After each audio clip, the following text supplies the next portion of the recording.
শোণিতপুৰ জিলাৰ জামুগুৰি হাটৰ হাটিঙা গাঁৱৰ এগৰাকী নিবনুৱা যুৱক মনোৰঞ্জন নাথে প্ৰায় 7 বছৰ ধৰি মৌ-মাখি পালন কৰি উপাৰ্জন কৰা ধনেৰে স্বনিৰ্ভৰশীলতাৰ নিদৰ্শন দাঙি ধৰিছে। বিগত 2018 বৰ্ষত কেৱল মাত্ৰ এটা বাকচত মৌ-মাখি পালন আৰম্ভ কৰা যুৱকজনে বৰ্তমান 19টাকৈ মৌৰ বাকচত মৌ-মাখি পালন কৰি বছৰি উৎপাদন কৰিছে প্ৰায় 2 কুইণ্টল বিশুদ্ধ মৌ।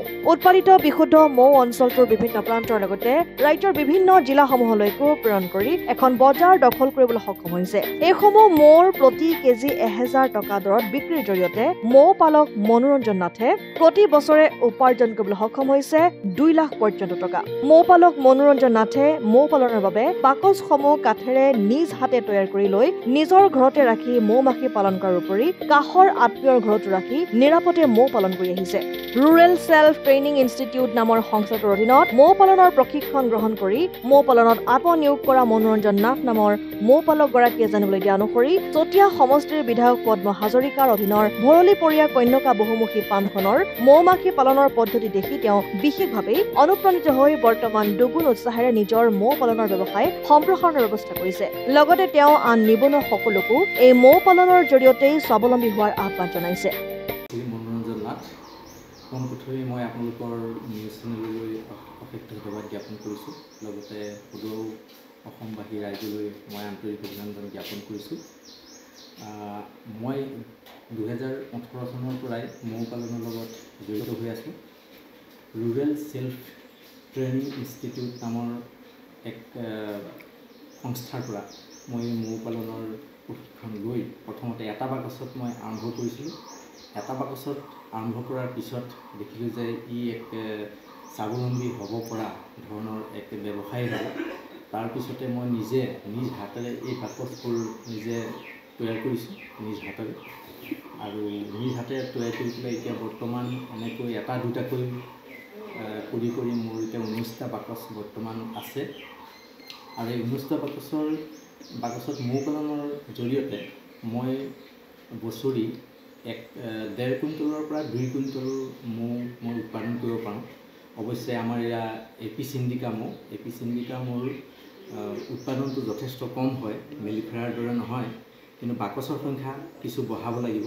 কিন্তু এটা কথা নিশ্চিতভাৱে ক'ব পাৰি যে আমাৰ মৌ পালনৰ যোগেদি বৰ্তমান বিভিন্ন ক্ষেত্ৰত মানে পিছহুহুকি অহা আত্মস্বাৱলম্বিতাৰ কাৰণে বিভিন্ন সময়ত নিজকে হতাশাত ভোগা যিসকল যুৱক যুৱতী আছে তেওঁলোকে এই মৌ পালনৰ যোগেদি স্বাৱলম্বিতাৰ পথ বিচাৰি পাব পাৰে। নিশ্চিতভাৱে ই এক স্বাৱলম্বিতাৰ পথ বুলি ক'ব পাৰি। লগতে আমাৰ নদুৱাৰ সমষ্টিৰ সন্মানীয় বিধায়ক শ্ৰী পদ্ম হাজৰিকা ডাঙৰীয়াৰ পৃষ্ঠপোষকতাত যি কন্যকা বহুমুখী পাম গঢ় লৈ উঠিছে, আৰু সেই বহুমুখী পামতো মৌ পালনৰ ব্যৱস্থাটো আমি দেখিবলৈ পাইছোঁ। তাৰ পৰাও কিছু আমি অনুপ্ৰাণিত হৈছোঁ। এতিয়া বৰ্তমান যদিও মোৰ 19টা বাকচত মই মৌ পালন কৰিছোঁ, ইয়াৰ পিছতে মই ভাবিছোঁ প্ৰথমতে মই ছাইড ব্যৱসায় হিচাপে এইটো আৰম্ভ কৰিব বিচাৰিছিলোঁ, কিন্তু বৰ্তমান মই ভাবিছোঁ যে ইয়াক এটা মূল ব্যৱসায় লৈ মই মানে লৈ আহিম। কিন্তু কিছু অসুবিধাও নোপোৱা নহয়, অসুবিধা যথেষ্ট পাইছোঁ।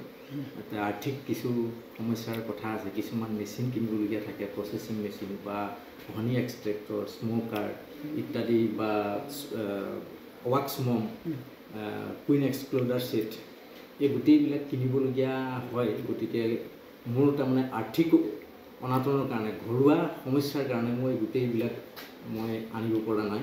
এতিয়া আপুনি কিমান মৌ বছৰত আপুনি বিক্ৰী কৰিব বুলি ক'লে? 2 কুইণ্টেল।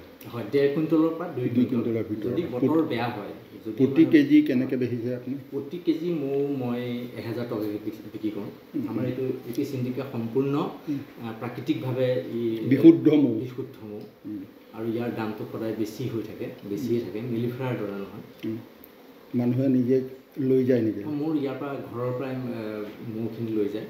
আচলতে মোৰ প্ৰডাকশ্যন যিমান, মোৰ উৎপাদনটো যিমানটো কৰিব পাৰিছোঁ তাৰ তুলনাত মোৰ গ্ৰাহকৰ সংখ্যা যথেষ্ট বেছি। বহু মানুহক মই বুজাব নোৱাৰোঁ, মৌটো দিবলৈ মোৰ নহয়গৈ।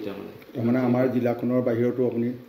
জিলাখনৰ বাহিৰলৈ মই যাব পৰা নাই বাৰু, কিন্তু গ্ৰাহক মোৰ জিলাৰ বাহিৰতো আহিছে। গুৱাহাটী, নলবাৰী বা লখিমপুৰ, এইফালে মোৰ চাহিদাটো আহিছে, গ্ৰাহক তাত সৃষ্টি হৈছে, কিন্তু মই দিবগৈ নোৱাৰোঁ, তেওঁলোকো আহিব নোৱাৰে অলপ মোৰ কাৰণে।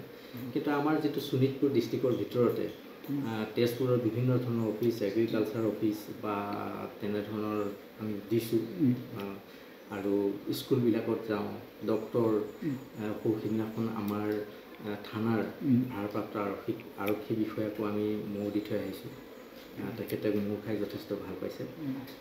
এনেকৈ মোৰ গ্ৰাহকৰ কোনো সমস্যা হোৱা নাই।